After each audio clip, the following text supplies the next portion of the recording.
the overview of the presentation. We'll see the relevance of machine learning, the different categories of machine learning, and a classification, that is K nearest neighbor. Then two tools by Google, that is Teachable Machine and Google Colab. And we'll see some demo Python programs using Google Colab. And we'll see neural networks, and then we'll see a quick intro about deep learning, which is the trend of today, and the recent advancements. So this will be the overview of the presentation. So this was what Alan Turing visioned in 1947. What we want is a machine that can learn from experience. So how do we humans learn? We learn from our experience, right? Even from the childhood, we learn by seeing things. We keep on memorizing, and every day we are exposed to a new object. A child is exposed to a new object. He or she keeps on learning, right? So we humans learn through experience.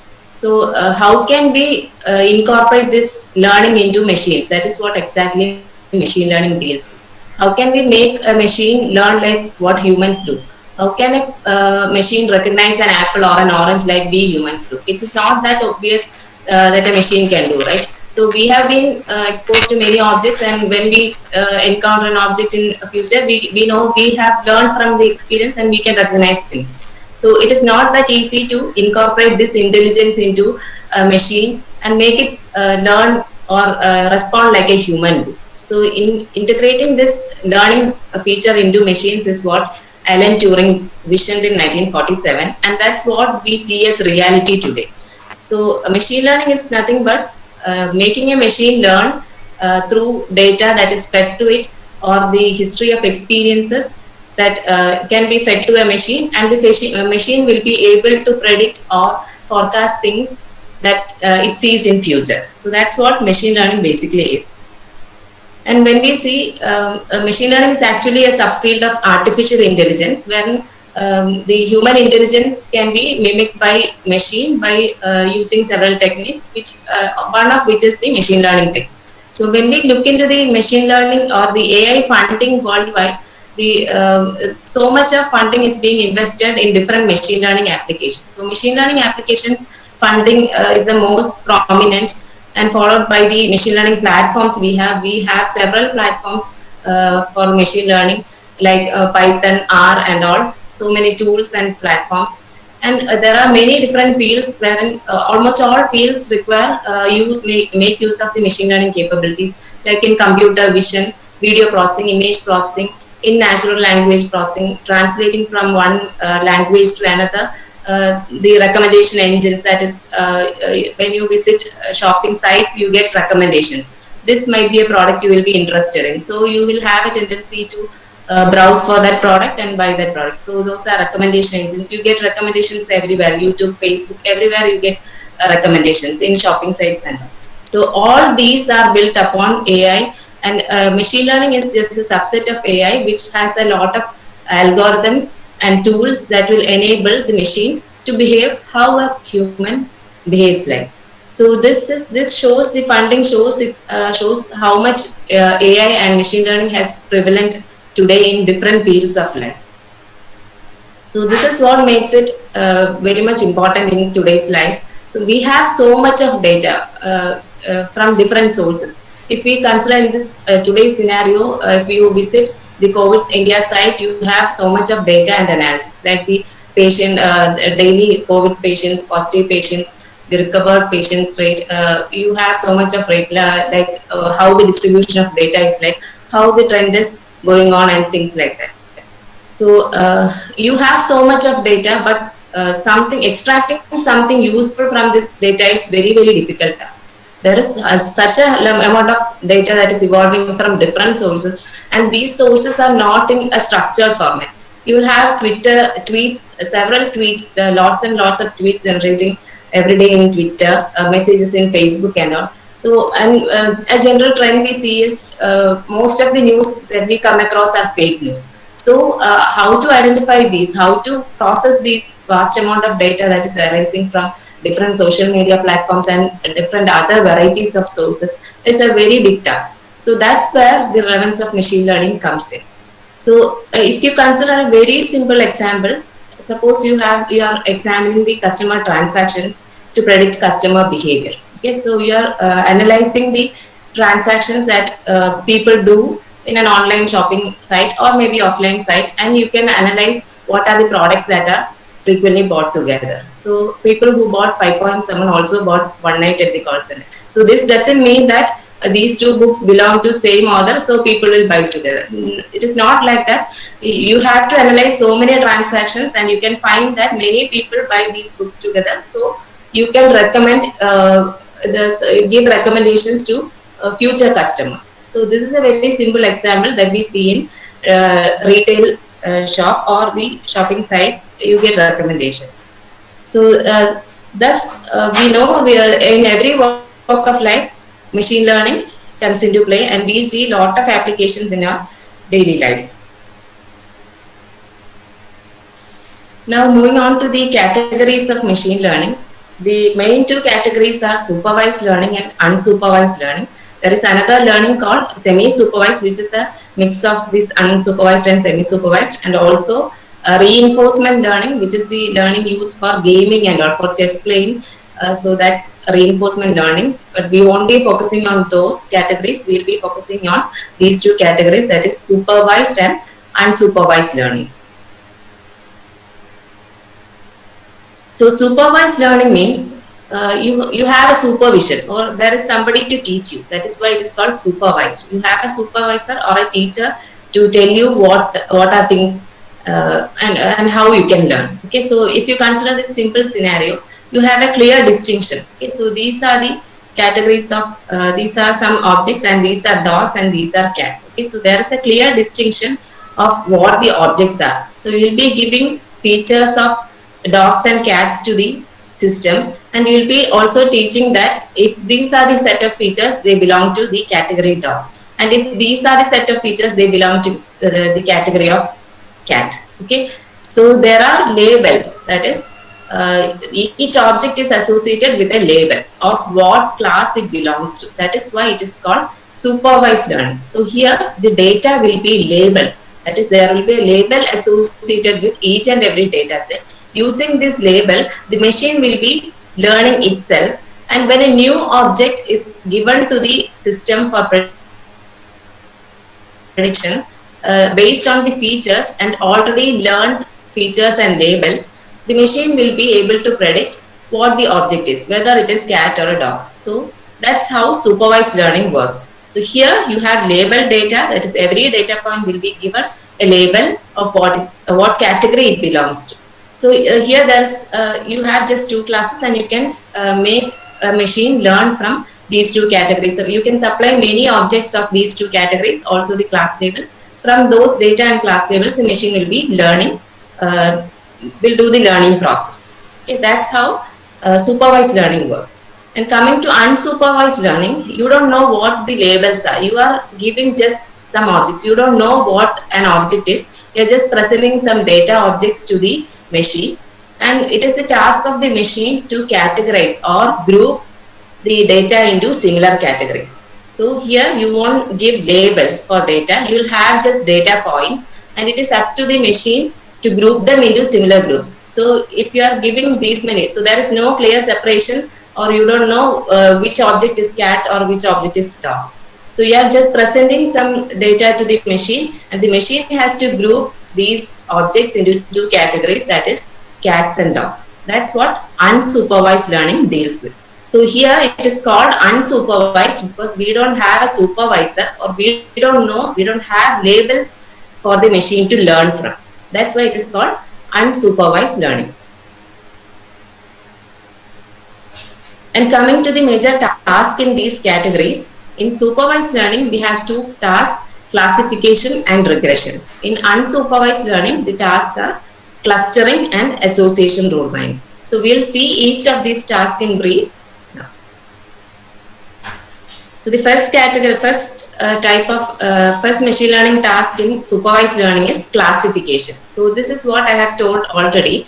So consider that you are building an object recognition software. Okay, so you are giving some object details to a machine, and when another object is shown to the machine should predict what the object is. Okay, so here I am considering the images of some objects. maybe it is fruits, vegetables, and some animals. Okay? So these are the images that I am giving to the machine. So the features of these images will be captured, like the shape, size, texture, and all. So the image features will be given to the machine, and also the training labels. So apple, tomato, cow, and these are the training labels that we are giving. Okay. So based on the image features and the training labels, the machine will build a model, and this model is called the classifier model or the learned model. So this is the first phase in classification, that is the training phase. So training phase is a phase wherein you will be giving input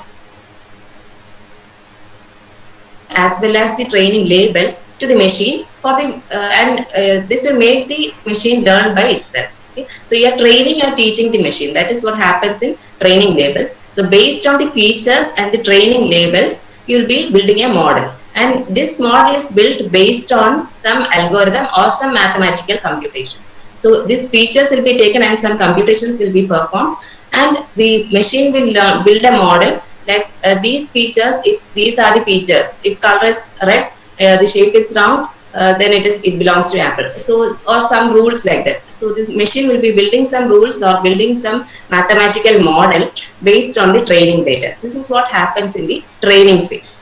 Okay, once the training is complete, if you are giving a new image, if you are showing an apple to the machine to be captured by the web camera, the image will be captured and the features will be extracted, and based on what the machine has learned in the training phase, it will predict whether it is apple or orange. So the prediction of this image will be the category of the object, that is apple. Okay, so this phase is called testing phase. So testing phase is a phase in which you will be giving unseen object, that is a new object. You will be presenting a different object to the machine and asking the machine to predict what it is. So that's what happens in the testing phase. So in classification, there are basically two phases, training phase and testing phase. In training phase, you will be giving the image features and the training labels so that the machine will learn from the features and training labels and build a model. Okay, for building a model, there are different classification algorithms. I will come to that later. So this is the basic process of training. And the testing phase is where you are checking whether your machine is predicting correct or not. So in this phase, you will be presenting some new input to the machine, and the machine will extract the features of the new object and use the model to predict what that image belongs to, what is the category of that image, whether it is an apple or an orange or a tomato, whatever it is.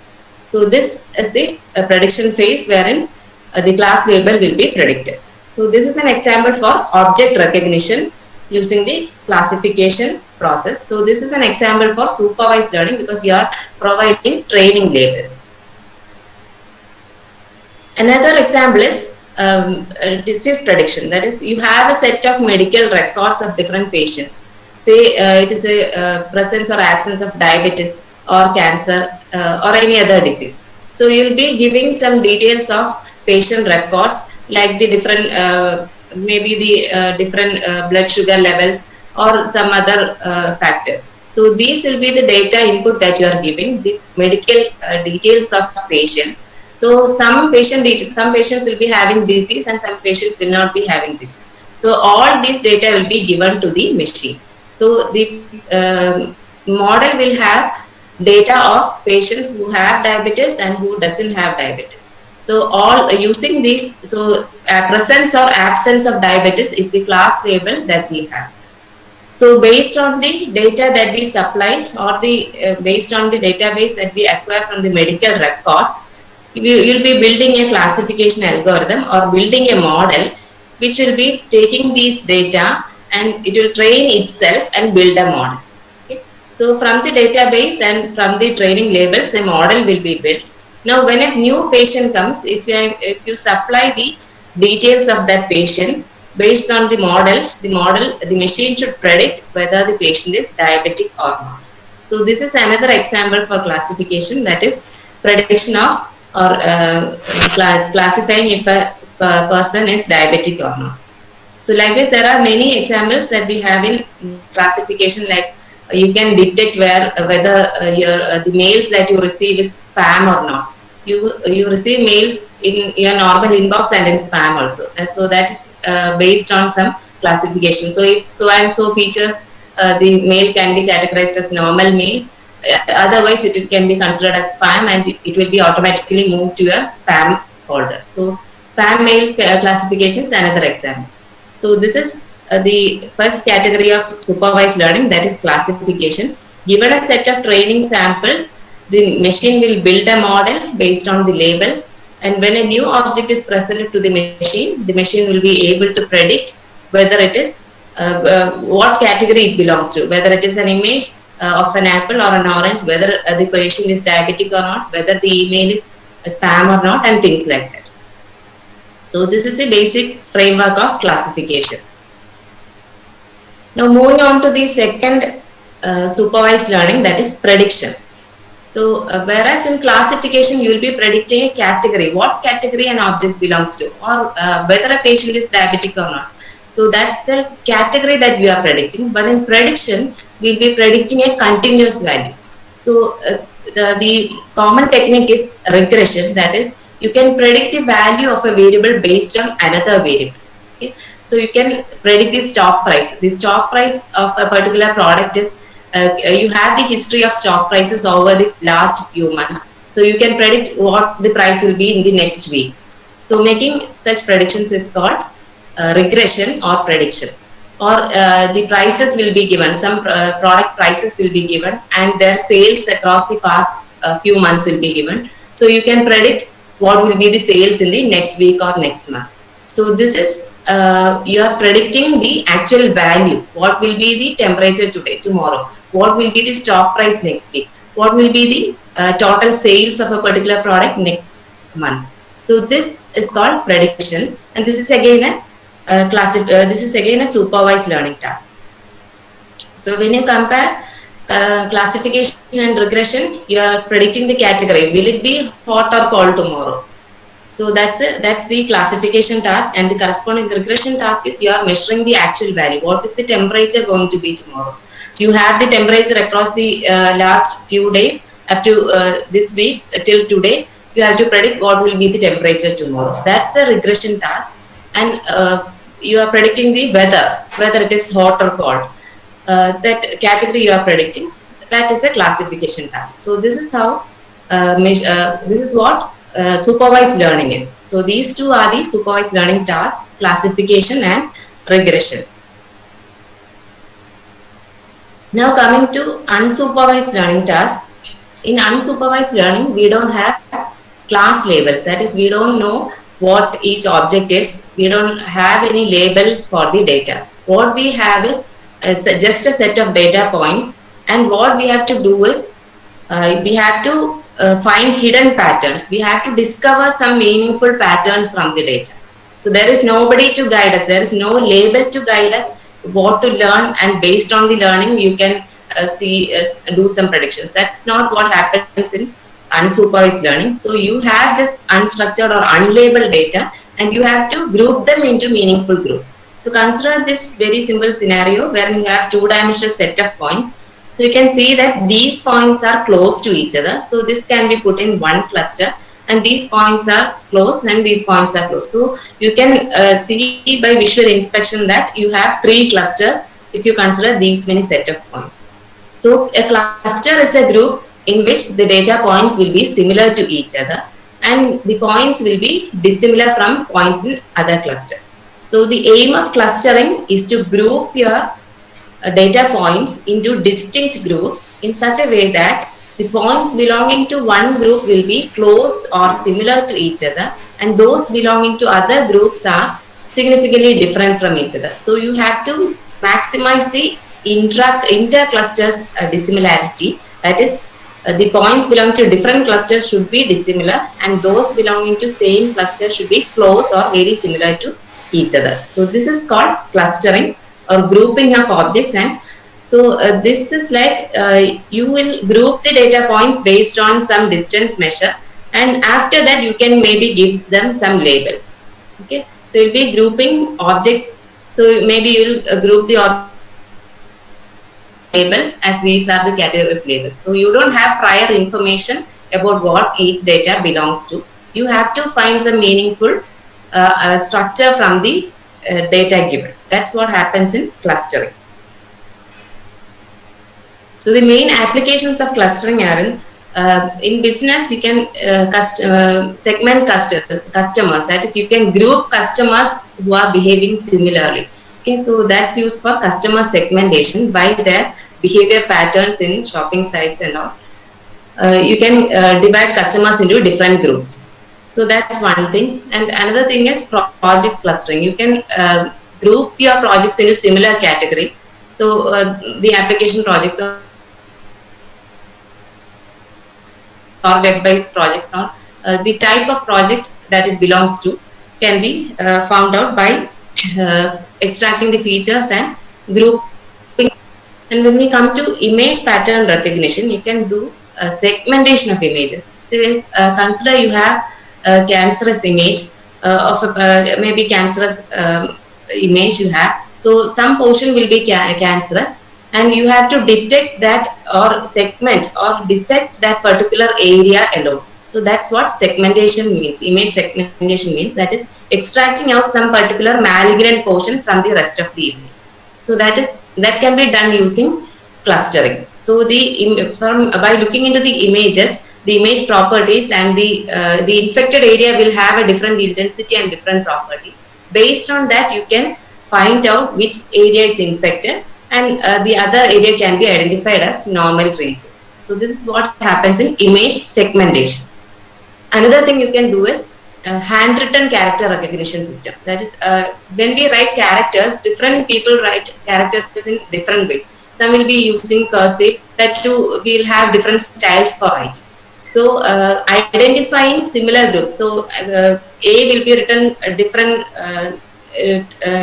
in different type by different persons. So categorizing them and recognizing them as A, B, and different characters can be recognized. And from the handwritten, you can convert it into normal text. So that can be done using the clustering. That is, similar looking characters or alphabets can be grouped from handwritten characters.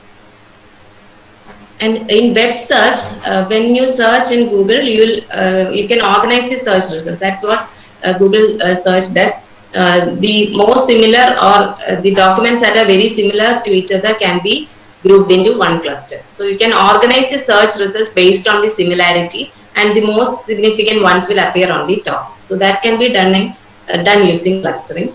Also, categorizing the documents or grouping the documents based on topics. You can extract out important keywords from different documents, and based on the frequency of words in each document and the similarity of the number of words and the number of times that they appear in each document, plus the documents can be grouped into similar clusters. So that can also be done using clustering. When you come to biology, you can classify the plants and animals. So you have different species, subspecies, phylums and all. So this classification, hierarchical organization of plant and animal kingdom can be done using a special type of clustering called hierarchical clustering. Also, you can categorize genes that have similar functions. The genes that are performing similar functions can be grouped together.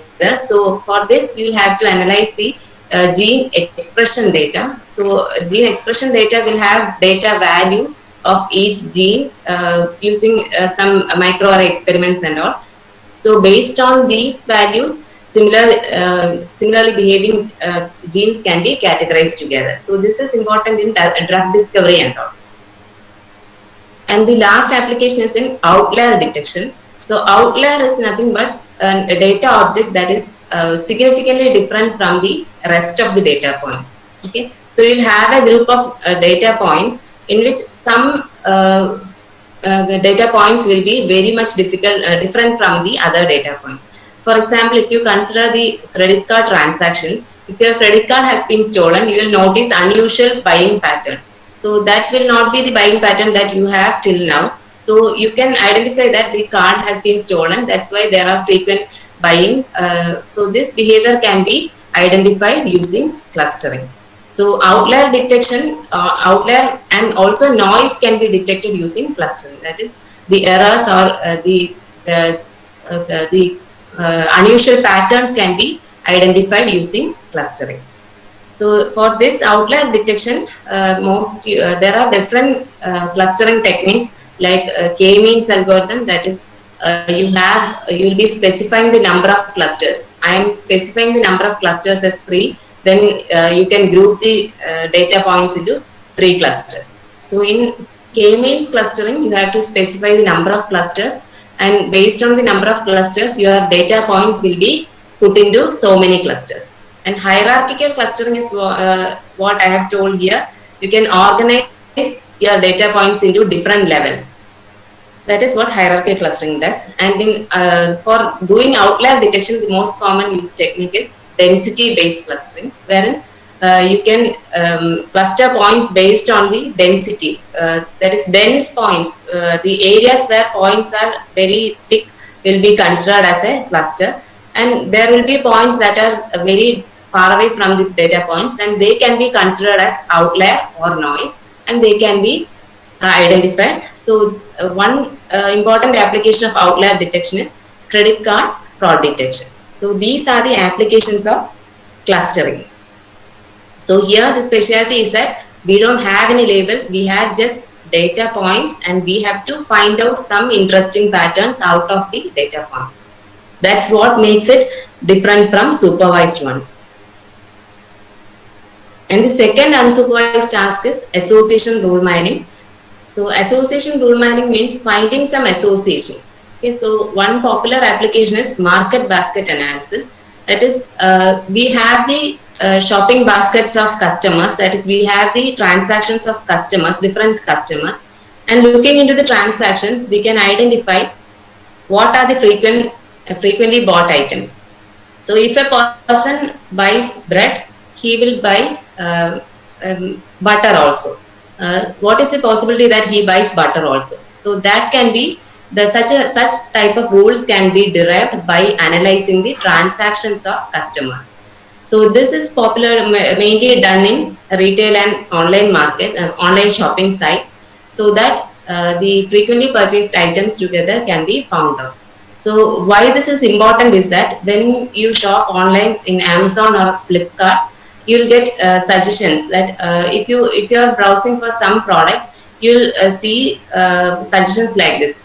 These are the frequently bought items together. Or maybe you'll get a recommendation like this. If you buy these 3 products together, you will get a discount rate. So normally you'll have a tendency, when you see discounts, you'll have a tendency to buy that product also. So it is not possible that you just go on recommending some products to customers and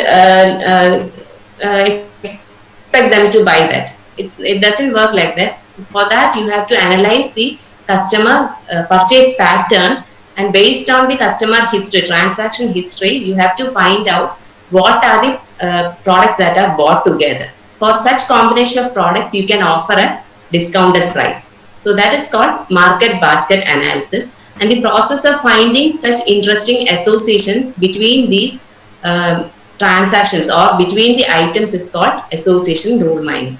So if you identify that people who buy bread will also buy butter, you can decide on where to place butter and bread. So it is quite obvious that we see at many times when we shop, we find bread bread and butter placed close to each other, so that the customers who are picking bread can pick butter at close proximity.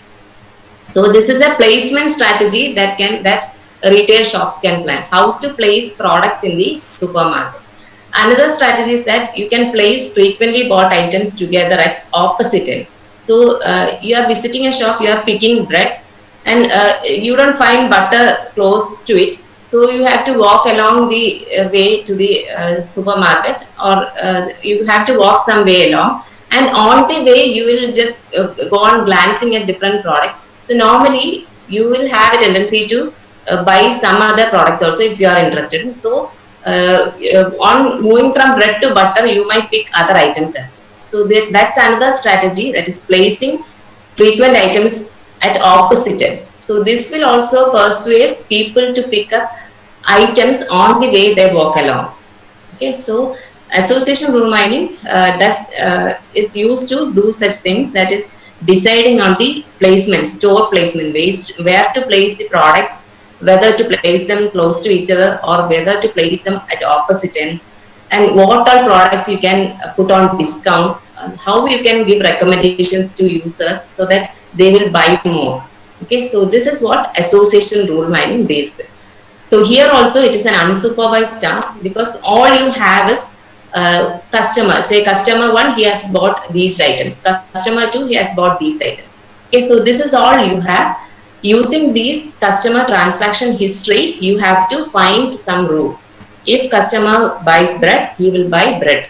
He will buy butter also. Okay. So finding such rules is called associations is called association rule mining. So these are the major tasks in the machine learning, that is supervised and unsupervised. In supervised, we have classification and regression. In unsupervised, we have clustering and association rule mining. So once you have the basic understanding of what are the machine learning tasks, you can build an ML project. So it's a systematic process wherein first you have to do is you have to define your problem. What you are going to do? Are you building a recommendation engine, or are you building a object recognition system or a classification system? So that's what you have to define first. Define your problem. What is the task that you are doing? Whether you are going to predict the number of COVID patients for next month, maybe September. So that in that case, it is a regression task. If you are building a object recognition system, then it is a classification task. If you want to group things together, it is a clustering task. Or if you want to build some recommendation system, then it is going to be an association rule mining task. So first step is to define the problem, what type of system you are making. So after that, what you have to do is you have to prepare data. You have to collect data from different sources. You have to have a deep understanding of how your data is. It is not always necessary that you have structured data. You will have very clean data where there is no missing value, no noise. Your data is perfect. So it is not the case always. Real time, when you collect data in real time, you may have several data values missing. There will be some noises, there will be some unusual patterns. So you have to do some processing, the data pre-processing, and you have to get an idea of how your data is. What is the minimum range, maximum range of a particular attribute? What is the standard deviation, mean, and all? So you have to have an understanding of how the data looks like. So for this, you have to do visualization. You can have visualization maybe in Excel or some other tools. You have to have a visualization, proper visualization, and check whether your data is clean and free from noise and all. So this is what you do in data preparation. So this is a very important technique and phase, and maybe you will have lot of features. And so features are, if you take an image of a fruit, the features can be the shape, the color, etc. So there will be many features, and not all features will be important for you. So you have to identify only important features that can discriminate one object from another. So that's called feature selection. All these techniques come in the data preparation stage, where we having a visualization of your data, checking whether it is in correct format or not, whether there is a noise. If so, you have to do some pre-processing and have a structured and data which is free from noise and outliers. So that's the second phase. So once you have your data prepared, you can check on the different algorithms. So there are different algorithms in each of the categories that I have mentioned: classification, regression, clustering. There are lots of algorithms, and each algorithm has its own property for doing a particular task. So you have to understand in what cases which algorithm will be better. So spot checking different algorithms and analyzing how they behave for your data set. You have to try your data set on different algorithms and analyze how each algorithm behaves and pick a best suited algorithm for your task. So that's the third phase. And once you have selected an algorithm and you have supplied your data and built a model, you get some result, and you can try to improve the results by performing some optimization. maybe you can combine the results of 2 or more algorithms and use that result, or you can improve the performance of algorithm using some techniques. So that's the fourth phase. And once you have your results and your results are pretty satisfactory, you can present the results or give a visualization of your results, and you can present that. So this is my data I have built based on this model, that is whether it is a classification model or a regression model, and these are the results. So I can, so my prediction is that so I have the count of COVID patients over the last month till this month of August. So my prediction is that next month in September, the patients, the count of patients will be like this. You can present your results like this, and you have to test whether it is correct or not based on the performance measures. So this is how you can build a machine learning project.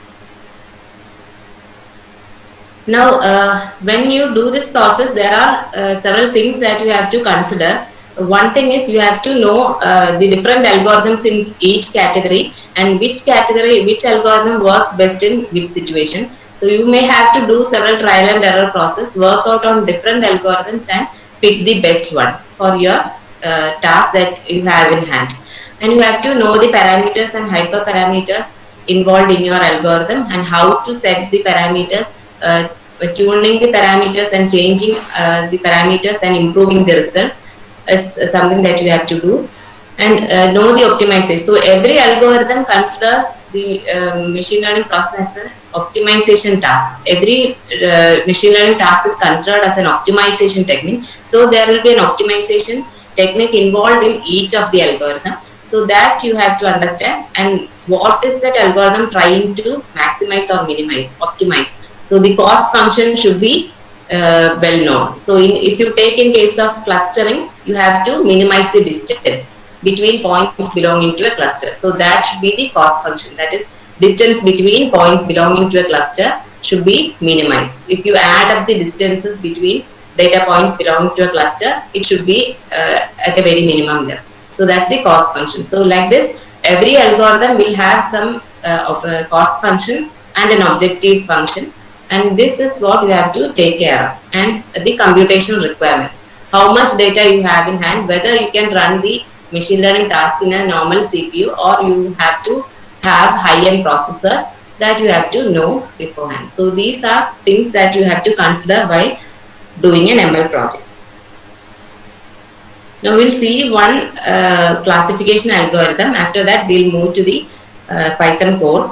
So K nearest neighbor is a classification algorithm. So what it does is, when you are given a set of label data, and if you have a new data, the data will be given a category based on the nearest neighbors. Okay, K stands for the number of nearest neighbors you have to consider. Okay, so what is the label of the nearest neighbors? Based on the distance of the nearest neighbors, the new data point will be classified into some particular category. Okay, so I'll show you an example. So here you have some set of points. There are three classes: class 0, class 1 and class 2. Class 0 belongs to blue set of points. So these blue set of points belongs to class 0, and the yellow set of points belong to class 1, and the green points belong to class 2. Okay, so you have all these data points, and you know the label of each of these points. So the yellow points are class 1, these are class 0, and these are class 2. Okay, now you will be now you have a new data point, this red point. Okay, so what you want to do is, you have to classify whether it belongs to class 0, class 1 or class 2. Okay, so how the algorithm works is, you have to specify K, that is the number of neighbors to be considered, that is the K in the K nearest neighbor. So if I am considering 1 as the nearest neighbor, you can see that this is the red is the point that you have, and that is the point that you have to predict with what the class is. So if you consider K equal to 1, you can see that the yellow point is the nearest point. Okay, if you consider K equal to 1, you have to see one nearest point, just one. Which one is the nearest point? This yellow is the nearest point to this red point. So you can predict that this red point belongs to class 1. Okay, So that's how you predict. Now consider you are giving k equal to 3. Okay, if you are considering k equal to 3, you have to consider 3 nearest neighbors. Okay, 3 nearest points to this red point. So the 3 nearest points are, first nearest point is this yellow one, second one is this green one, third one is this green one. So these are the points, 3 nearest points to this new point, and among these 3 points, 2 of them belong to green and only one belong to yellow. So you will predict that this red point belongs to the class 2, that is, it is a green point.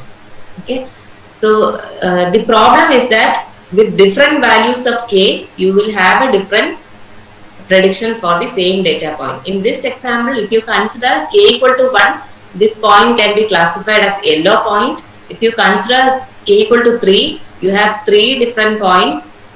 You have 2 different points, 2 points with category 2, category as 2, and 1 as category 1. So because majority of the points are green, you will predict that this is a green point, or this belongs to class 2. So this is how KNN works. If a new point is given for classification, the k nearest neighbors will be chosen, and among those k nearest neighbors, whichever has the majority class will be the class assigned to the new data point. So here k is the value that user has to give us input. So you have to do trial and error each time and analyze the performance of the classifier with different values of k and arrive at a proper k value. Now when we consider KNN, the first thing we have to consider is, so in this example it is evident from the from visual inspection that this is the closest point, but actually you have to calculate the distance from one point to another. Okay, so first one is the distance measure that you have to consider. So the most common distance measure is Euclidean distance. So Euclidean distance is defined as the square root of sigma xi minus yi the whole square. Okay, so that is, you have to take each feature and take their difference and square them and add them together. Okay, suppose you have 2 data points, x1 y1 and x2 y2. Okay, say you have 2-dimensional points with x and y coordinates, x1 y1 and x2 y2. So what you have to do is x1 minus x2 the whole square plus y1 minus y2 the whole square and take the square root. That is the distance, Euclidean distance between 2 points x1 and y1. Subtract the corresponding coordinates and take the square and sum them up and take the square root. That is the Euclidean distance. So this is how you calculate distance. Not so when you have this point, maybe it is 1.5, 1.8. Okay, so the next point will be 1.7, 1.7. So what you have to do is 1.7 minus 1.8 the whole square plus 1.6 minus 1.7. So the corresponding x and y coordinate have to be subtracted and squared and add them together and take square root. So this is what Euclidean distance means. So you have to calculate the distance, then only based on this distance you can find what are the nearest neighbors, what are the closest points. And then you have to fix how many neighbors to look at. What is the k that you have to look, how many neighbors you have to look at, that's specified using the k value. Then maybe for some neighboring points you have to apply some weighting. That is, for some neighbors you can assign some importance by giving some weight. So this is optional, this is not necessary every time. And how to decide the classes of neighboring points. So in this example we saw that when we take k equal to 3, 2 points belong to green and green class and 1 point belongs to yellow class. So because majority of the points belong to green class, you will predict the red point, that is the new point, to the category green. So this is called majority voting, simple majority vote. That is the number of neighbors that have the similar class. The most number of neighbors that have the similar class will be the class in which you will be putting your new objective. And this is called simple majority vote. So here you have majority of the objects belonging to green class. So you will say that the red points belong to green class. So this is how KNN works. And for any classifier, there are certain performance measures for analyzing the performance of the classifier, whether it is making the prediction correct or not. So for this, the first thing you have to understand is the confusion matrix. Okay, so confusion matrix is a two-dimensional matrix where you have the actual class here in the X and the predicted class here. Okay, so you have positive and negative here. You have positive and negative here. So this is the actual class. That is the class to which the object actually belongs to, and this is your prediction you have. Okay, so based on this, you have four different categories in which you can place your predictions. Okay, if suppose you are predicting, your prediction is positive, your actual class is positive, you are predicting is that it as positive itself, then it is called true positive. Okay, the actual class is positive, you are predicting it as positive, it is called as true positive. Suppose your actual class is positive, but your prediction was negative, then it is called false negative, because actually it belongs to positive class, but you have predicted it as false negative. So this is called false negative. Now, when we consider the negatives, if the actual class is negative, but you have predicted it as positive, that is called false positive, and the negative predicted as negative is true negative. So, if you consider the COVID case, if a person is actually COVID positive, and when the test result came, he is tested positive, then it is true positive, because he is detected positive and he is actually positive also. That in that case, it is correct evaluation.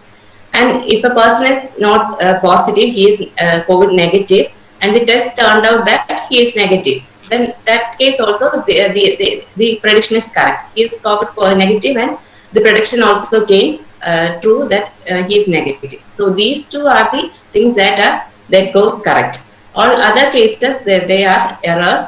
That is, you are predicting the person is actually positive, but the test result came to be negative. This often comes, we read in news that a person was tested negative 2 times, and in the third test he was tested positive. Okay, so the first two cases were false negatives in that case. Actually, he was positive, but he was predicted negative. That's called false negative. And another error is actually the positive person is negative, but your test result came that he is positive. So this is a false positive, categorizing a person as positive, but actually he is negative. So these two categories form the errors, and these are the correct predictions. So representing these predictions, the actual class and the predicted class in a matrix is called confusion matrix. And it is based on this confusion matrix, you will be analyzing the performance of your classification algorithm. For any classification algorithm, these are the basic performance measures that you consider. So once you have this confusion matrix, you can measure the accuracy as true positive plus true negative by the whole things. That is, true positives and true negatives are the things that turned out to be correct in your prediction. So the number of correct predictions, that is true positive plus true negatives, by the total number of instances, that is add them all these together. This is what the accuracy means, that how much accurate your prediction is, how much you have predicted accurate, whether it is positive, how many you have found as true positive, and how many is found true negative. Add them up, and among all the instances, how much you have predicted correct is the accuracy measure. Okay, and another measure is precision, that is the number of true positives by true positives plus false positives. Among the positives, total positives, how many have been predicted positive, that is called precision.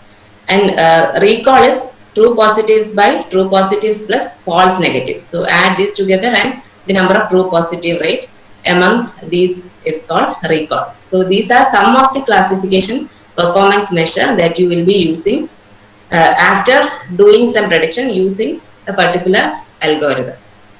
So you'll be taking a data set, building, maybe you'll be doing classification using KNN, and then you have to find the confusion matrix, these measures, and find out what the values are, whether you got accuracy as 95% or not. What is the accuracy percentage you get? This is how you measure the performance of a classifier. Now I'll tell you some tools to begin with. So this is a tool by Google, web-based tool by Google, that is Teachable Machine. So you can go to this, you can just Google Teachable Machine, and you'll get this tool as a website. And here you have three options. You can classify images, sounds, and poses. Okay, so these are the tools that are readily available. The classification that is readily available as a web-based tool. So what you can do is, if you are doing this image recognition, you can go to this images, that category, and you can give different categories of images. Okay, you can your own images you can give, maybe images of some apples, you can give us one class. Images of some oranges, you can give another class. Images of some strawberries, you can give us third class. Okay, and select images from your machine, or select some images from internet, and give a number of images in each category. And you can have an option for training. You can just click train, and based on the images you give, you will the web tool will build a model. Okay, and your model will be built. Now you can give a new object. Okay, or a different colored apple, maybe a green apple, you can give to the machine. You can select a new image from your machine, and the machine will predict the class of the image. So image recognition is one thing that you can do. You don't have to write even a single line of code. You can just give some categories of images and see what is the train, how what happens in the training set, and what is the prediction, whether it comes out right or not.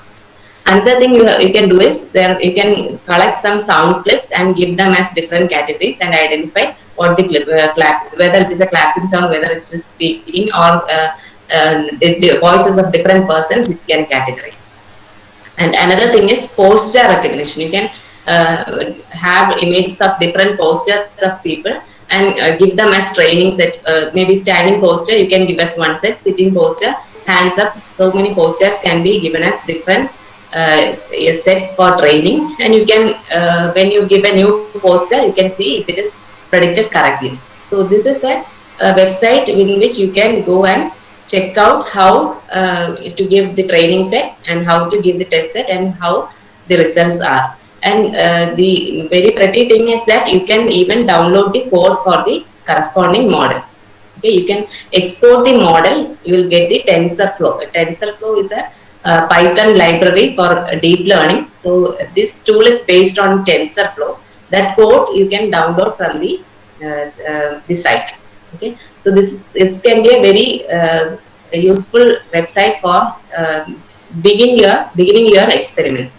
So not you don't have to do a single line of code. You can see how this works in this process. So this is a very good project that Google has built and made it publicly available as a web-based tool. So there are some other projects also based on this website. You can check this website and learn how things work.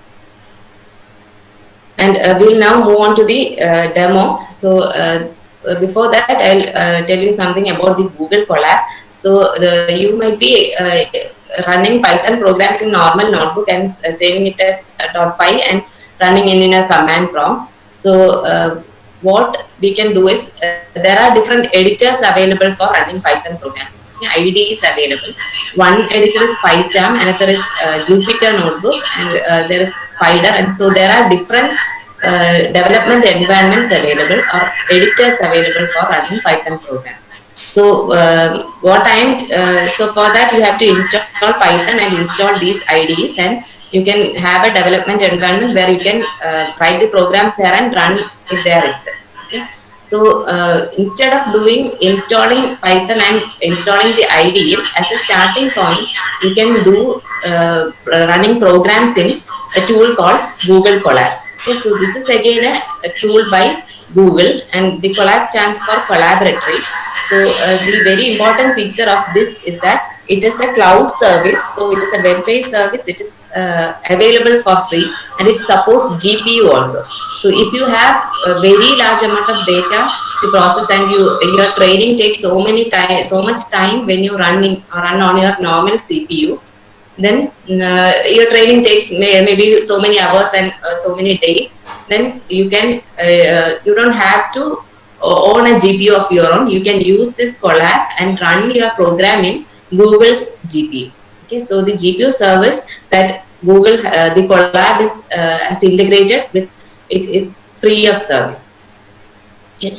So, and in Colab you can write and execute. You can write your Python programs and execute there itself. You can execute in the Google server. You don't have to install Python in your machine and editors in your machine. You'll have a Jupyter Notebook editor in Colab, and there you can write your Python programs, and you can have documentation also. You can add comments or document your programs. You can even share your notebooks. So Jupyter Notebook is a normal editor that you can download and install. So that is the editor that is available in Colab also, Jupyter Notebook. So this notebook lets you share your notebook with others also. Just like you share your Google Doc or Google Sheet, you can share this Python notebook to your friends or your team members. So and you can do work on the same notebook. If you give edit permissions, you can work on the same notebook. You can create different portions of the notebook code, and you can work on different cells parallel. Okay, you can share the notebooks with your friends, and you can have the notebook saved to your Google Drive. So whatever changes, whatever coding and documentation you are doing in the Colab will be automatically saved to your Google Drive. Okay. Also, you can load data from your machine from other data sites like Kaggle, from GitHub. You can extract data from those GitHub. You can even publish your notebook in those sites. Okay. And this it also supports the GPU, so you can run your programs in GPU without having your own GPU installed. Okay, so this is all about Colab, and now we'll see some Python code in how it looks like and how you can run Python code in Colab.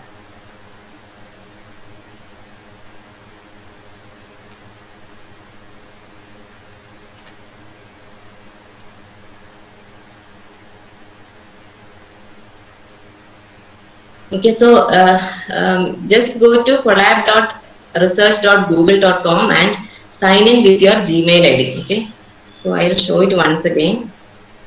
So colab.research.google.com. So this is the just Google in Google Colab, and you will get this site colab.research.google.com, and sign in with your Gmail ID. So I am already signed in. So what you will get is you will have some examples here. So you can create a new notebook. Okay, when you open a new notebook,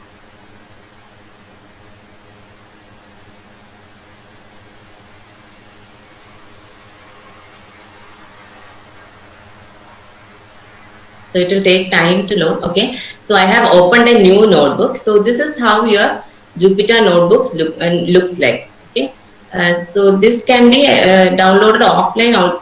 So this is an online editor. The Jupyter notebook is actually an IDE. You can install it or otherwise also and use it. But this is an online Jupyter notebook that you get when you sign into colab.research.google.com using your Gmail account. So I have opened a new notebook. So here, so this is called a Jupyter notebook. Here you can have your notebook. So this is called a notebook. That is the place where you'll be typing in the comments as well as your code. So we have two sections here, the code section and the text section. So maybe I am clicking here text. You'll have a text. You'll have some space for entering some comments. Maybe my first program. You are typing here. You can use this cell for your. So this can be a text section. Okay. So I already have a code section here. So I deleted that. So first I have a text section. So this is where you can give some details of what your program is and things like that. So this text section can be used for documentation purpose. And if you click code here, you'll have a different cell here. So all these are called cells. So this is a text cell and this is a code cell. So you can add as many cells and as many code cells as you want. Okay. So here you can write your programs and run here itself. Okay. So if I'm giving this print. Okay, so if I'm giving print hello and run this here, so here the program is being run in the Google Colab. Okay, that's why it takes some time. So you'll have the output printed here. Okay, so the input as well as output will appear nearby. So you can have this saved in your notebook. You can give this some name, and this will be automatically saved. You can see here all changes are saved. So this gets automatically saved, provided you have internet connection. So if your connection is lost, some changes will not be reflected. So if you have good internet connection, whatever you run will be automatically saved to your Google Drive. So like this, you can have as many code cells. So different cells you can write pieces of code and run there itself, and you'll get the output at the in the next cell itself. Okay. So this is called a notebook. A notebook will have your documentation, the program fragments that you write, and the output code. Okay. So for next, you can run these cells one by one. The code cells can be run one by one, or you can run all the cells at one go. Okay. So this is how you can do this, and there is share option where you can give the mail ID of your friends and share this notebook to them. If you give them edit permission, they can also edit this code, so they can work on some other piece of program. They can add new cells and work without interrupting you. So you can work on parallelly on this notebook. So this is the Jupyter notebook that is provided by Google Colab. So this is online, and you are running in the Google server. The programs are running in Google server. You don't have to install anything. Just you can go to the collab.research.google.com and sign in with your Gmail account. Okay, so you can open a new notebook, and you can add code and text, and add documentation as well as code, and the output will also be given there, and this gets automatically saved to your Google Drive. Okay. And if you want to run your program in GPU, you can select the runtime, this tab here, runtime, and you can change take this setting, change runtime type, and here the accelerators, you can select this as GPU or TPU. Okay. So because I am using only small data sets, I don't have to use the GPU. I'm not selecting it, so I'm selecting it as none. Okay. If you have lots of images and you are building a classification model, it will be taking so much time. So instead of running on normal CPU, or if you don't select this hardware accelerator, your training process will take so much time. In the mid, you may lose connection to the Google server. So your training process will be interrupted. So to avoid all these issues, you can choose either GPU or TPU and save and then run your program. In that case, Google will be allocating you some GPU, and in that GPU your program will be running, and you will get the output here. So the training time will be very less when you use GPU and TPU. So these are the things that you can do with Colab. Okay. So now I will show you some data sets and how some code that I have run with the Google Colab, and explain how it works. Okay. So first data set I'll tell you is about the iris data set. So this is the very basic data set that every people start working on. This is a very simple data set. The name is iris. So this is a data set for doing classification tasks. Okay. So these are data sets that are publicly available. You can search for iris, and you can download the CSV file, that is the Excel file, CSV comma separated value, that is the Excel file you can download, and you can see what are the attributes here. So for this data set, the attribute is the class of iris plant. Okay, so this data set contains details of so many plants. Okay, so many iris plants. This particular type, that is the iris, and there are total 150 instances, that is 150 data points, that is 150 plant details are there. Okay, and the number of attributes is 4, that is excluding the class label. The number of attributes is 4, and the attributes are sepal length, sepal width, petal length, and petal width. Okay, the flowers, it is the details of the flower, the particular flower of this iris plant. Okay, how the length of the petal is, how much is the width, what is the petal, length of the petal, width of the petal. All these are in centimeters. So this is the attributes that we have for this data set. And the last is the class, that is the label of what each of the data point belongs to. So there are three classes of three categories of the plant, that is Iris setosa, versicolor and virginica. So these are the subspecies of this particular Iris dataset. So the dataset will be like, you will have four values, that is first value will be the sepal length, second value will be sepal width, third is the petal length, fourth is the petal width, and last will be the category of the plant, that is whether it is Iris setosa, versicolor or virginica. Okay. Likewise, there are 150 data points of this particular flower. So this is the data set. So I have inserted a text section here, text cell here, and added this documentation to just give you a description of how this data set looks like. So this is what you can do in Notebook. If you want to add documentation for others to understand, you can add a text segment here, text cell here, and add the details. Okay. So next what I have is a code cell. So what I have done is, you cannot see, actually this programs are running on the Google server, right? So you cannot browse you cannot directly access the data from your machine, the data file that is saved in your machine. Okay? You have to upload the file into this Colab notebook. Okay? For uploading the file into your Colab notebook, you have to give code like this: from google.colab import files uploaded equal to files.upload. Okay. So when you run this, so I'm not running this because it may take time, and there are chances that when it is on Meet, sometime it crashes. So if you run this, you'll this choose files tab will be enabled, so you can browse the file from your machine and it will get uploaded here. Okay. So I have this iris.csv in my machine, so I'll choose the path and choose the file from the particular path and I'll upload it here. So so uploaded, then you'll have the iris.csv as the file which can be manipulated inside the Jupyter node. So this is how you can upload files. You cannot, for normally you can use read function when you are working offline, but for uploading files in Colab, you have to give this method. Okay. And now I am trying to summarize, load the dataset. I am trying to load the dataset. So before that, let me tell you something about the Python libraries.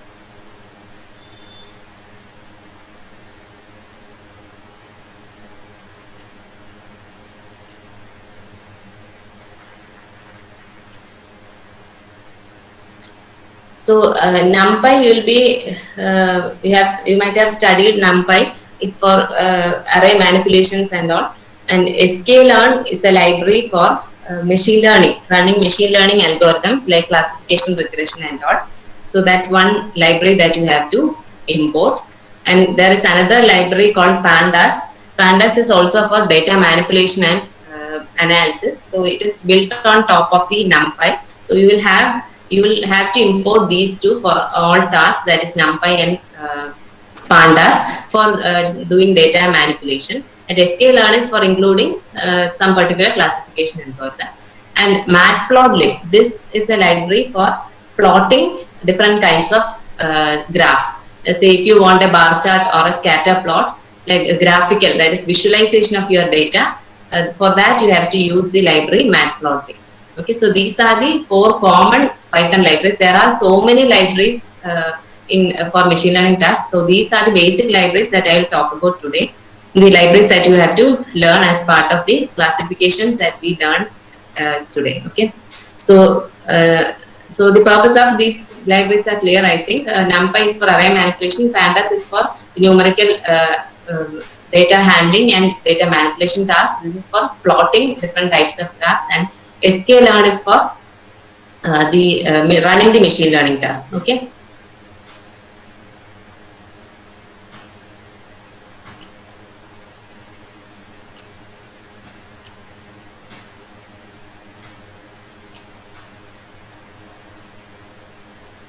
So coming back to the Colab notebook. So now you have uploaded the file into your Colab notebook. Now we have to see how your data looks like. So Iris is the data set. So for reading the data set, you can have the function. The function is read underscore CSV. CSV is the comma separated file, value file, that is the Excel file. So for reading CSV file, the function is read CSV. Okay. So for using the packages, you have to import the packages. So the you can import the packages as import pandas as PD. Okay. So it is in this library, the function is there, the read CSV function is there. So you have to import this pandas package for loading the data set. Okay. Read CSV, the file name, and header I am giving header equal to none. Okay. So this is the names of the data data set that I have given for your understanding. And if you give the print is the statement for printing something on your output screen. And if you give data set, so in data set, so the data set is like the data frame will be created. So a data frame is nothing but an array like structure or a table, wherein if you are reading an Excel file, you will have a table like structure. Okay. So the data set, whatever data you have in table will be stored in a data frame. So data set is a data frame. And in Python, you might be knowing you don't have to declare data type. You don't have to declare arrays or any data type. You can use the variable names as such and store what values you have. So this is a data frame which will have a tabular structure, and the data will be loaded into a data set frame. Okay, and with this data set, you have several functions that you can use to manipulate the data upon. And one thing you can do is you can describe the data. So describe is a function you can use to get the statistics of the data. So you will get the count, that is what is the number of instances in each. So there are 4 attributes, 0, 1, 2, 3, 4, 3, and last attribute is class, so that is not shown. So the count of each of the attribute is given, that is you have, I told you already, there are 150 instances. So 150 is the count for each of them. And the mean value of attribute 0, that is the mean value of the attribute sepal length, the mean value of sepal width, then petal length and petal width. So all these details you can get by using this function dataset.describe. Okay. So this is one thing that you can do without actually opening the CSV file. You can just get describe and find the statistics here. Okay. And dataset.shape will give you the number of instances and attributes. That is the shape of the dataset. The number of data points is 150 and the number of attributes is 5. So that is the thing that you get when you print the shape. Okay. And if you want to see how the dataset looks like, you want to retrieve some rows of the dataset, you can give dataset.head of 20. 20 is the number of rows. So I am displaying here 20 first 20 data set. Okay, first 20 data points. So this is how the data set looks like when even if you open Excel. These will be the columns. So you have 4 columns. The first 5 columns, first 4 are the attributes, and last is the category of the data set. So this means that this one is this is a details of one particular plant, and the category is iris. So the first 50 belongs to the first class, that is Iris setosa. The second 51 to 100 it belongs to versicolor, and 101 to 150 it is the third class. Okay. So you can print as many number of rows using the function head. Okay, I have printed just 20 rows. So the values are like this: the length in centimeters for all the 4 attributes and the last one. Okay. So this is how the data looks like. And if you want to have some visualization of how many data are there in each category or things like that, you can use this is why you use the library matplotlib. Okay, this is for plotting some charts or graphs. Okay, so for that you have to import the matplotlib. So you can import, there are 2 methods for importing. You can either import matplotlib as pyplot, or from matplotlib import pyplot. Okay, so pyplot is another function. So there are functions for drawing histogram. It is HIST, histogram. So you have in your data set you have the data stored as a data frame in which you will have the tabular structure, that is all these data will be there. And if you want to draw a histogram, so what histogram represents is the number of instances with values this much. So for each of the attributes, you will have 0. So these many number of attributes have value this, and so on. So this will give you the frequency of each value as a histogram plot. Okay, bar as a histogram plot, and show function is to display this plot. Okay, so this is something you can do for getting a visualization of the frequency of the values that are similar, how many values are there and how many what categories and all. Okay, so histogram visualization. There are other visualizations, scatter plot. You can have a plot across different petal length and petal width, x and y axis. You can choose and have different plots. Okay, that's the use of matplotlib. So once, so this is the first thing you will be doing when you start learning about data sets and how it looks like. You can describe the data set. You can see what will be the mean, average, standard deviation, and what are the number of instances and all. You will get the number of instances and number of attributes. You can print a few instances of your data and have visualization in whatever way you like. Okay.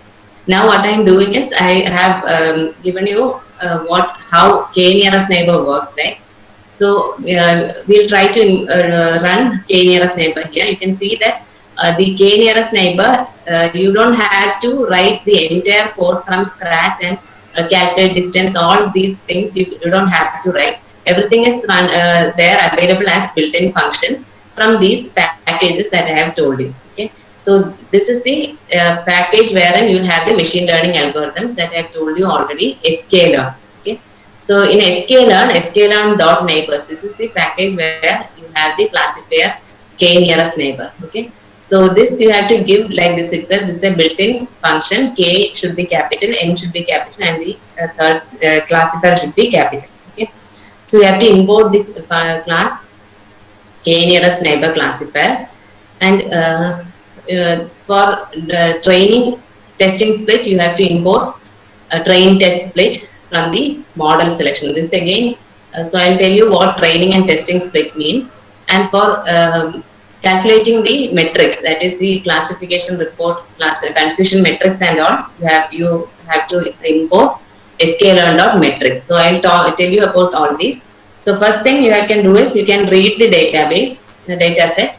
So using pd.read.csv, you have already run this file, and you have already imported the data set into your Colab. Now you can read that file using this pd.read.csv, and the file will be stored as a data frame. Okay. Now what you have to do is you have to split. You have a table-like structure where you have 4 attributes and the 5th attribute as the class value. Now you have to separate this class attribute. Okay. So X means X is the set of attributes. So array of the index is 0 to 4. That is 0, 1, 2, 3, less than 4. So 0 to 3 will be taken as the data points. That is the index is here 0, 1, 2, 3. Okay, so 0th column is the first attribute, first column is second, second is the third, and third is the 4th attribute, and last is the class attribute. So you want data as separate and class as in separate array. So the X array will have the attributes and Y array will have the class label. So you'll be creating 2 arrays. Okay. So now you have all the 150 instances, the details, data in attribute details in X array, and the class information in Y array. Okay. Now what we have to do is, I told you in classification there are 2 phases, training phase and testing phase, right? So it is the in training phase you will be giving the some data instances for the machine to learn. Okay. So when you do a machine learning task with your data, you have to split your data into training set and testing set. Okay. That is normally you the proportion that you take is 80-20. That is 80% of the data will be given for training and 20% of the data will be given for testing. So this is a function for doing this train test split. Okay. So this for using this function you have to import this model function from the sklearn. So all this you will get to learn by doing only. So you don't have to memorize all these. You can just browse and see what are the packages to be included for doing these functions. Okay.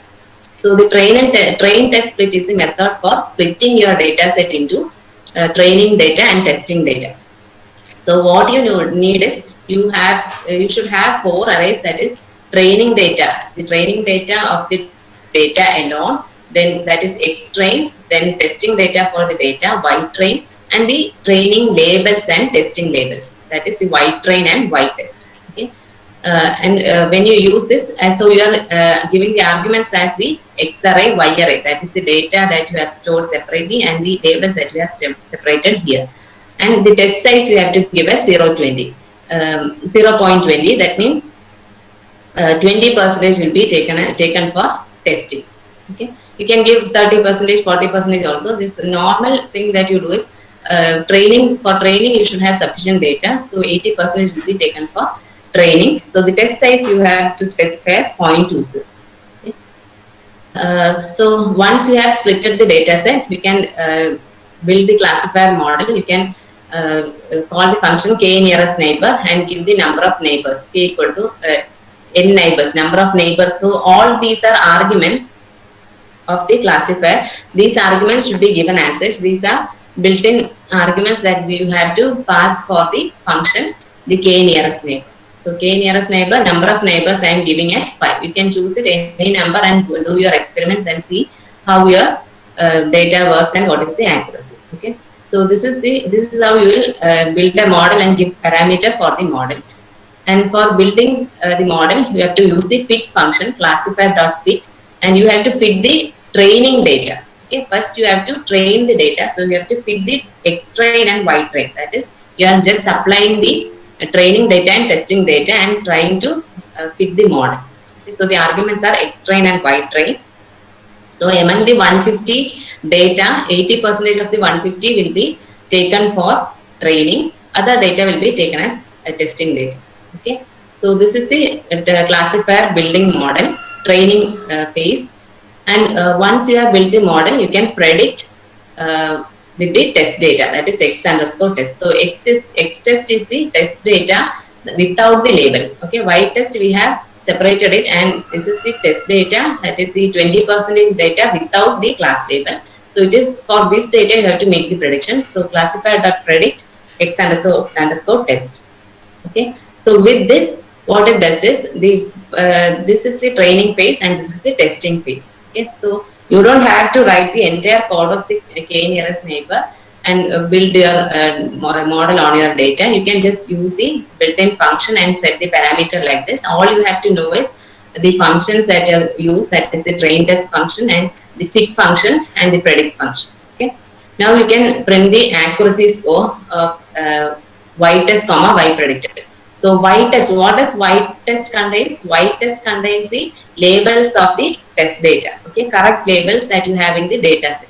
And Y predicted is the prediction that you have when you run the classification algorithm. So you have to calculate, you have to check whether these are the predictions are the same and find the accuracy of prediction. So you can print the accuracy score like this, and also the confusion matrix. Okay, so this is the confusion matrix. I told you already, confusion matrix is view of actual class versus the predicted class. So this means that there are 3 rows and 3 columns. So since you have 3 categories of plant flower, that is Iris setosa, Versica and Virginica. So the first row means this is Iris setosa, and the first entry means Iris setosa predicted as Iris setosa, correctly predicted. That is 8. Okay. Second column is Iris setosa predicted as versicolor, that is 0. You haven't predicted any setosa as a versicolor. And third column is Iris setosa predicted as Virginica, that again is 0. Okay. So this is the first row. Second row you have Iris versicolor predicted as setosa, it is 0. So the diagonal entries are the correct predictions. Okay. So setosa as setosa, versicolor as versicolor, Virginica as Virginica. So the diagonal elements will be the correctly predicted instances. And here you can, the other zeros means that you don't have any incorrect predictions. But here if you see the second row, last entry, what is this? This is iris versicolor, right? So you have predicted it as Virginica. It actually belongs to versicolor, but it is predicted as Virginica. So this is a misclassification. Two data points we have misclassified. Also in this row, it is Virginica, but you have predicted it as versicolor. So this is also a misclassification. So when you add this together, 8 plus 8, 16, 18, 19, 29, 30. Okay. So 30 instances. The 20% of 150 is 30. So 30 among the 150 data points, 120 data points you have used for training the model, and 30 data sets you have used for testing. Okay. So for with the 120 data points, using n equal to, that is k equal to 5, the classifier will build a model, and you are giving the remaining 30 data points for testing. You will get the prediction like you got the prediction like this. Okay. Among these, 8 plus 8 plus 11, that is 16, 27. Out of 30 test data, 27 you have predicted correctly. Okay. 3 data points have been predicted incorrectly, and the accuracy is 90%. Okay. So this is how you build a data a model using in the Colab notebooks. Okay. So you have to import the necessary packages, and you have to know the functions for each of the classifiers. So here I have used the KNN classifier and fit function and predict function for predicting. And you have to know how to split the data.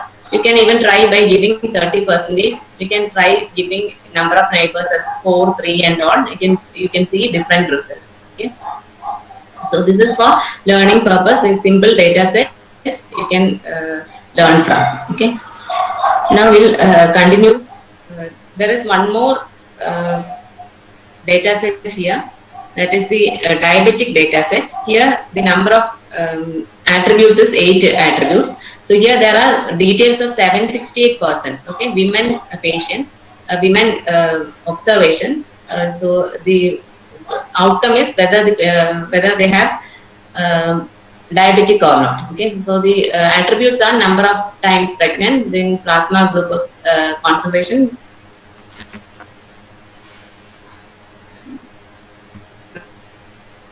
0 represents not diabetic, 1 represents that she is diabetic. Okay. So you can see the using the same functions I have used before. You can see how the data set looks like. So 768 altogether, 768 women's details are there, and details of category whether they are diabetic or not is the prediction task. So these are the data you have. 0 to 8 is the number of attributes. Here you have different values. Okay, so when you look at, so you have to manage these missing values, then only your model will be performing good. Okay, in the previous example there was no missing values. Okay, when you saw the summary of the data set, here you got the count everywhere, it is 150. So all values were present, and so and there was no missing value. But in this data set you have so many missing values. So missing values will affect, that is the value, you don't know the plasma glucose concentration of some particular patient. Okay, so that means some data is missing and your prediction will not be that much accurate. So you have to deal with the missing values.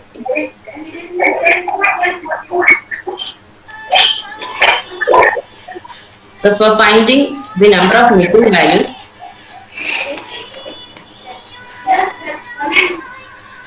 can you please put on mute? Okay.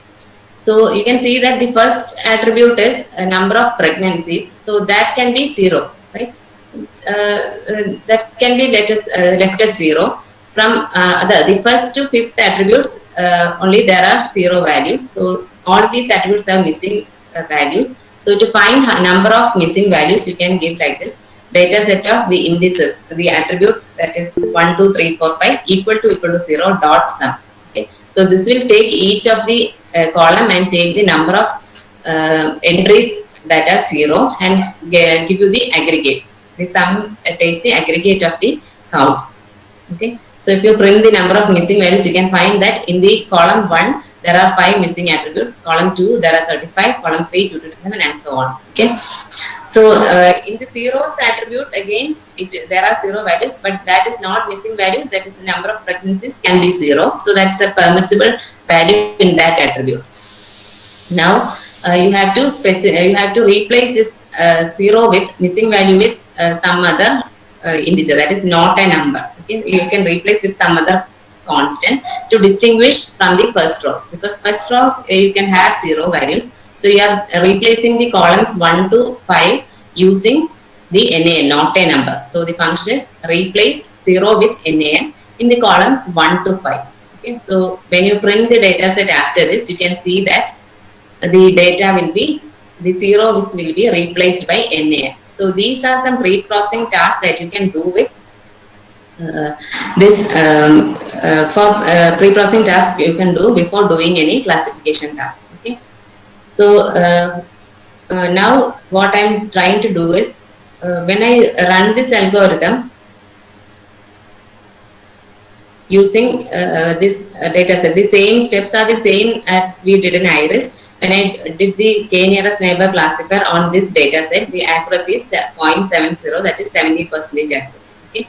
Now I am trying to replace the NaN value with the mean value of the attribute. Okay. So I don't want NaN there, I want some value there. So I will be taking the average of the attribute values in that particular column and replacing NaN with the average value. Okay. So that's what you do here. So replacing the NaNs with the average value of the attribute. So in column 1, wherever you have NaN, you can replace it with the average of the attribute values there. Okay.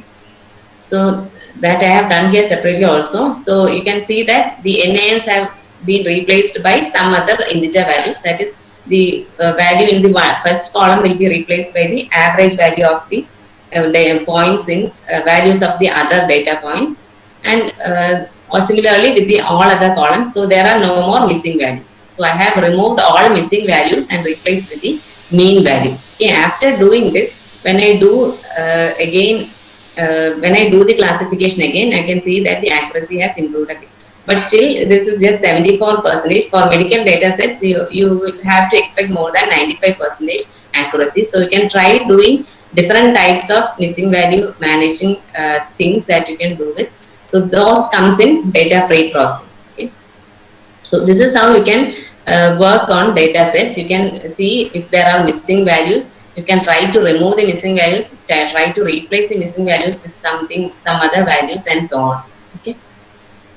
Now we'll move on to, so this is how you can run the try machine learning algorithms. You can do some, so what I have done is a data pre-processing. I have replaced all the zeros with NaN. The first column will have 0 values that need not be replaced. So I have replaced all other zeros in the rest of the attribute columns and with NaN first. Then I have replaced them with mean value and tried doing the classification model. So the accuracy is little bit increased. There are other methods for replacing the values also. So I won't be discussing all those. So the different reprocessing can be done and you can see the results. Okay, this is how you can work on data sets.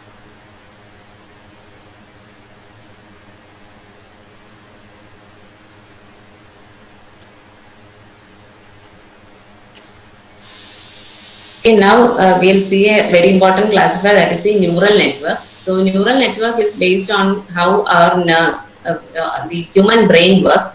So the architecture is like this. You will have an input layer.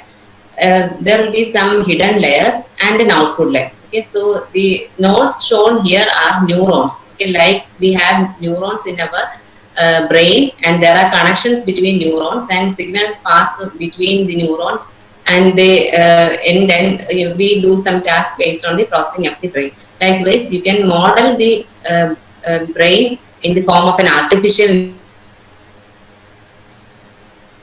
Here we will be having an input layer, so many hidden layers, and an output layer. Okay, so I will tell you what all these layers.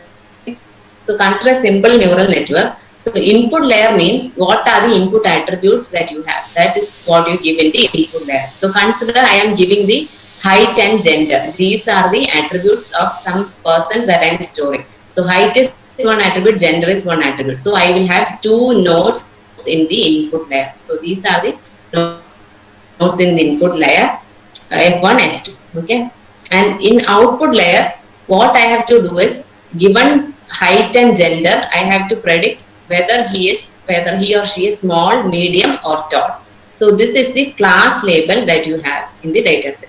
So this is the output, number of nodes in the output layer. The number of categories will be the number of nodes in the output layer. So in input layer, you will have the number of features, and in output layer, you will have the number of classes. Okay. And there will be a connection. There will be fully connected. This network will be fully connected from every node to every other node in the next layer. So this is one layer, that is the input layer. This is the last layer, output layer. And between this input and output layer, you can have one or more hidden layers. So these layers are called hidden layers.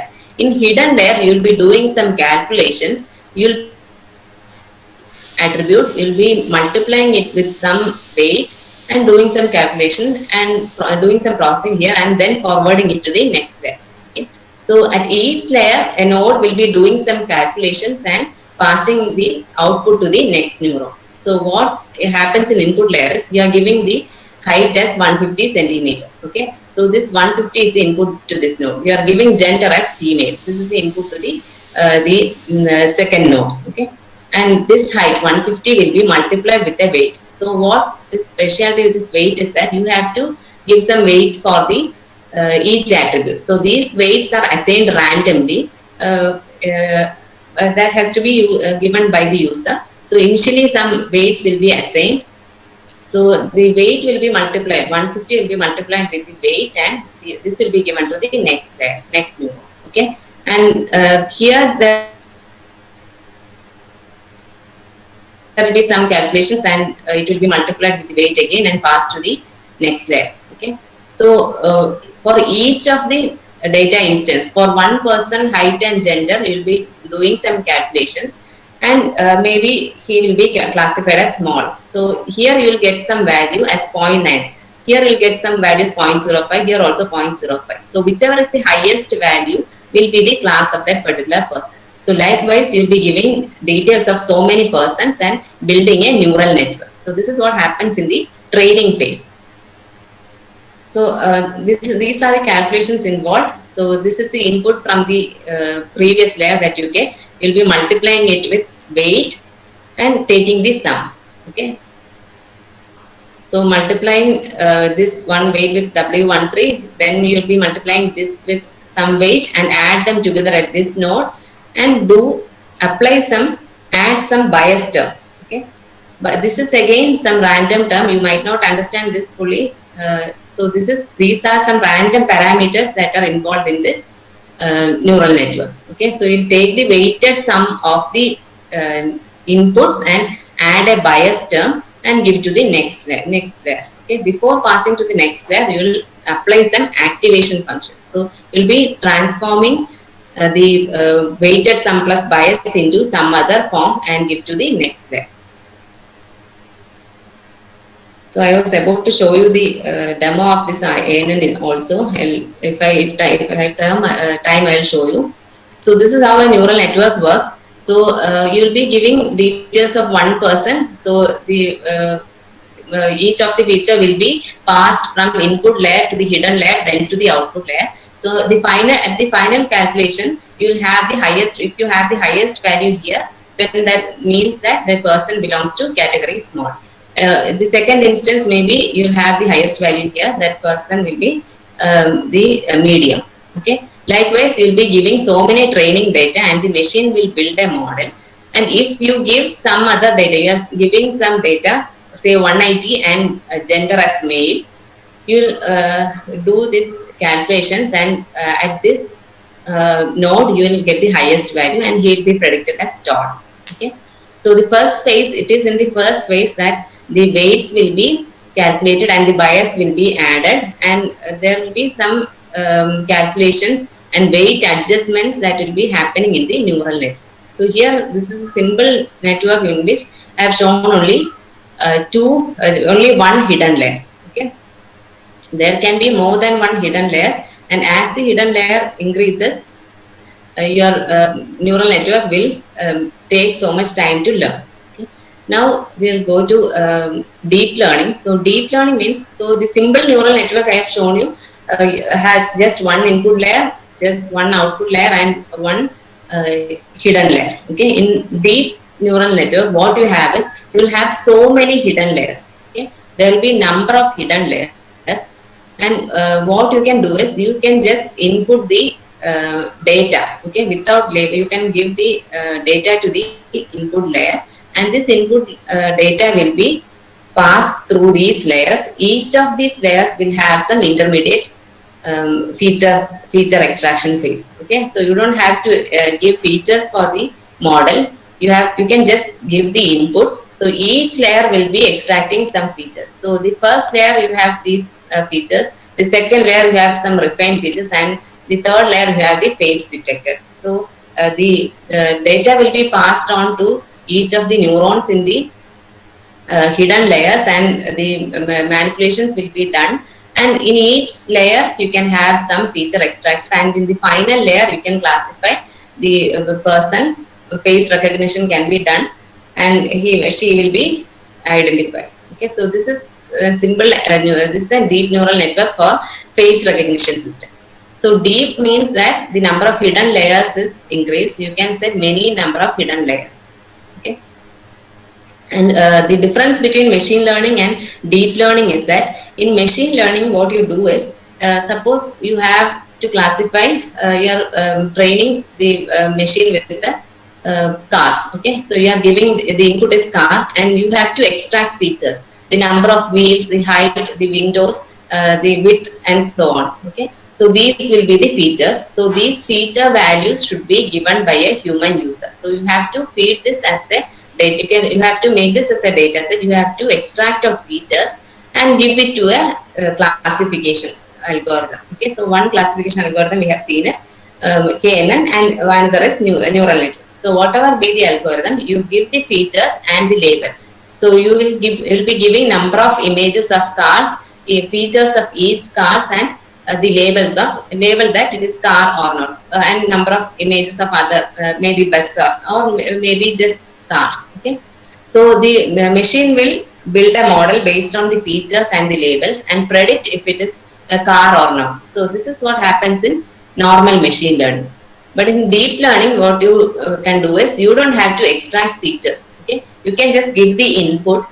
The deep learning model, that is the neural network itself, will extract the features. Okay, in each step, a feature will be extracted, and it will be refined across each of the layers, and finally it will predict whether the car is whether it is car or not. So this is the importance of deep learning. You don't have to do feature extraction, but in normal learning you have to give clear, well-defined features and class labels. And why so much of hype for deep learning is that, when you have a large amount of data, and you don't have proper features extracted, you can use deep learning, and the performance, you can see that when generally when you give more and more data, your machine learning algorithms will be better. So more the data you give, the better will be your algorithms. So normal machine learning algorithms saturate at some point of time. Okay, so if you keep on increasing the amount of data, you can see that at this point, even if you increase the amount of data, the performance is the same. Okay, but in deep learning models, the performance increases as when you go on giving a large amount of data. So there is clear performance improvement when the amount of data increases, but that's not the case in normal machine learning algorithms. So and this doesn't mean that you have to choose deep learning always. So there are some considerations that you have to take into account for choosing whether deep learning or machine learning to be used. So if you have large amount of data, definitely you can do deep learning, because machine learning models can train on lesser data. If you have, I have shown you the iris data set. Even with 150 data sets, you got accuracy 90%. So the machine learning models can train on lesser data, but deep learning models, you cannot expect to get so much accuracy with less amount of data. And considering accuracy, deep learning models gives higher accuracy, but machine learning models are lesser accuracy. And training time. Deep learning models have so many hidden layers in the neural network. So it will take time to train the huge amount of data and passing these data across these layers. But machine learning models take less time to train. And when you consider the hardware dependency, the deep learning models, if you run deep learning models on normal CPU, it takes too much time. So you will require GPU to run the training process for the training to be proper. But the machine learning models, you can use normal CPU to run in sufficient amount of time. And considering the hyperparameter tuning, that is the parameters that are involved in the deep learning models or the machine learning models, the parameters are the number of neurons, how many neurons should be there in the hidden layer, and is one parameter. Okay, so those are parameters that we have to give us trial and error and check how the model performs. So there are different methods and that you can choose for tuning the hyperparameters in deep learning. But whereas in the machine learning, you don't have that much tuning capabilities to improve the performance of your model. So these are the considerations that you have to, if you have large amount of data and if you have GPU, you can use deep learning models to get better accuracy. These are some of the deep learning models. CNNs are used for image classification, RNNs and LSTMs are used for text processing, and these are used for unlabeled classification. And some recent advancements using reinforcement and deep learning, AlphaGo. So this is Go is a board game, Chinese board game. So it is like you'll have two types of coins here, white and black. So the whites, the whoever covers the majority will be winning the game. So it's the coins will keep on moving. So there are more complicated rules in this board game than chess. So this board game was the winner, the champion of this board game was beaten by a program called AlphaGo. So this is the program that could beat the champion in this board game using the reinforcement and deep learning models. So this was done possible only in 2017. So this is a application by DeepMind, and the latest version has been released in 2019. That is of the AlphaGo. And another thing is this you have seen in websites, face generator. You might have seen images. So these are faces of persons who actually do not exist. Okay, these people do not exist. These are artificial faces generated from other images. Okay, so this is possible using a neural network called generative adversarial network. You can generate new faces from existing images and build a new face. Okay, so this face generator, you might have come across this website. You can check this website. There will be hundreds of images of persons. Actually, they are non-existent people. Okay? So this is one application, and the self-driving technology.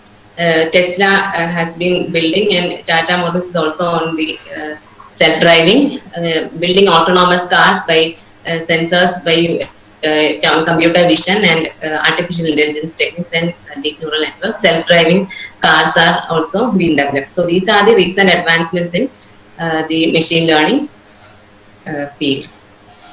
And there are many others. Language translation, Google has got many Indian languages translated and many other languages also.